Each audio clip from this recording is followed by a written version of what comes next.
بسم اللہ الرحمن الرحیم۔ شروع اللہ کے نام سے جو بڑا مہربان اور نہایت رحم فرمانے والا ہے۔ بلغ العلا بکمالہ کشفت الدجی بجمالہ حسنت جمیع خصالہ صلو علیہ وآلہ۔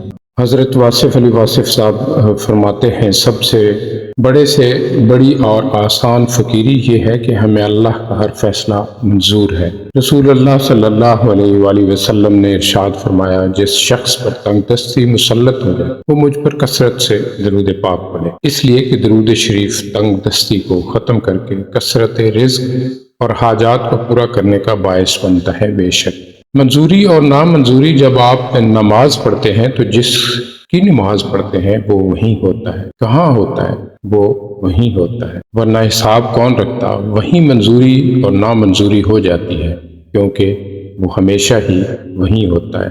فقیری یہ ہے کہ آپ زمین کے اوپر کا کردار اور زمین کے اندر جانے کے بعد کا کردار برابر کر دیں۔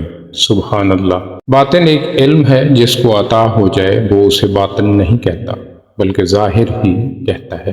علم باطن سے ظاہر میں آتا رہتا، اسی طرح وہ غائب جس کا علم عطا ہو جائے وہ غائب نہیں کہلاتا۔ غائب وہ ہے جس کا علم بندے تک نہیں پہنچتا، یہ صرف اللہ کے پاس ہے۔ ایسے غائب کا تذکرہ بھی نہیں ہو سکتا اور اللہ کے لیے کچھ غائب نہیں۔ سمندر کی طرح صاحبان روح نیم شب کو جاگتے ہیں۔ ہر مشکل مقام پر ان لوگوں کو آہو فغان نیم شب کا پیام ملتا ہے۔ ان لوگوں کی بیداری ہی سونے والے انسانوں کے لیے رحم کی طالب ہوتی ہے۔ جاگنے والے سونے والوں کے لیے دعا کرتے ہیں، سبحان اللہ، اے اللہ، اے ہمیشہ جاگنے والے اللہ، سونے والے انسانوں پر رحم فرما، ان غافل انسانوں کو اپنے فضل سے محروم نہ کر۔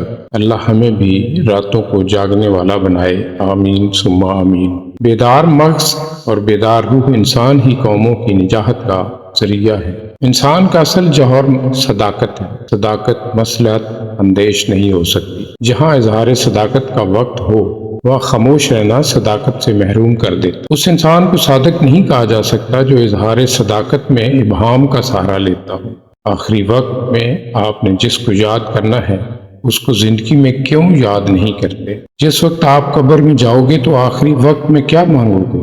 حضور پاک صلی اللہ علیہ وآلہ وسلم ابھی سے کیوں نہیں مانگتے؟ یہ راز، یہ نسخہ بتا رہا ہوں، فیصلہ کر کے جانا۔ داتا صاحب کے بارے میں کیا خیال ہے؟ کیا وہ انعام یافتہ ہیں؟